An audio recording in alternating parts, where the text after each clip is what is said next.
শুরুতে সবাইকে আমার পক্ষ থেকে শুভেচ্ছা জানাচ্ছি।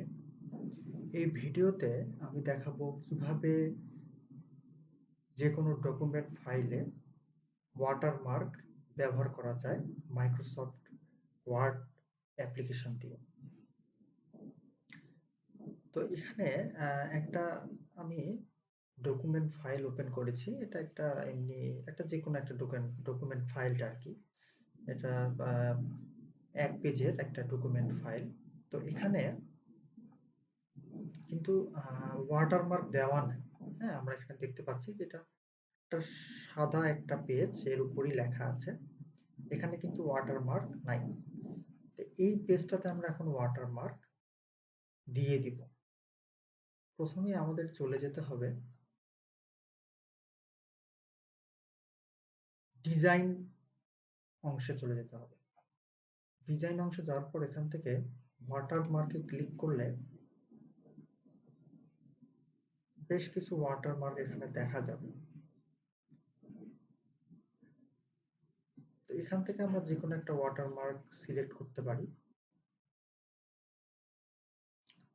সিলেক্ট করলে দেখতে পাচ্ছি আমরা যে এখানে একটা ওয়াটারমার্ক চলে এসেছে কিন্তু। হ্যাঁ, আবার যদি আমরা নিজেরা ওয়াটারমার্ক তৈরি করে দিতে চাই, সেক্ষেত্রে কাস্টম ওয়াটারমার্কে যেতে হবে।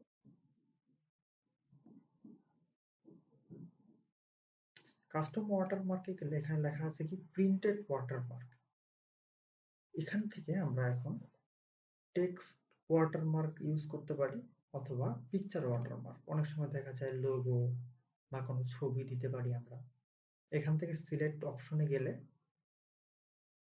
এখান থেকে আমরা সিলেক্ট করে যে পিকচারটি দিতে চাই সেটি দিলেও আমাদের এই ওয়াটারমার্কটা চলে আসবে। আবার যদি টেক্সট বা কোনো লেখা ওয়াটারমার্ক হিসাবে দিতে চাই, তাহলে এখান থেকে আমরা টেক্সট অপশনে গিয়ে এটা করে ফেলতে পারি। তো আমরা এখান থেকে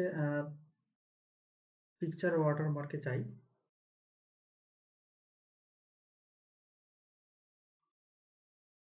এখান থেকে আমি এই ছবিটা সিলেক্ট করলাম, করে ইনসার্ট দিব।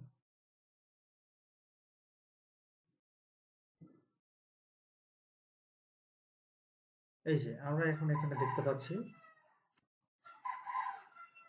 তো আমরা এখানে দেখতে পাচ্ছি যে সুন্দর একটা ওয়াটারমার্ক এখানে হয়েছে।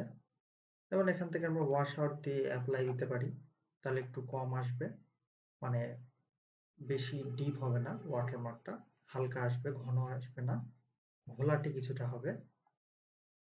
আবার যদি ওয়াশ আউট উঠিয়ে দিয়ে অ্যাপ্লাই দিই, তাহলে একদম ডিপ আসবে।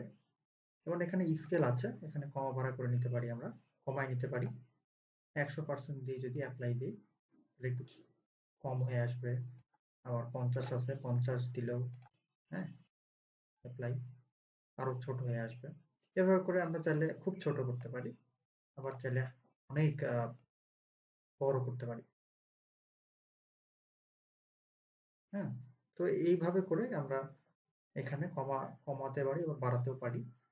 আবার টেক্সট ওয়াটারমার্কও ব্যবহার করতে পারি, কোনো লেখা ব্যবহার করেও আমরা এটা কাজ করতে পারি।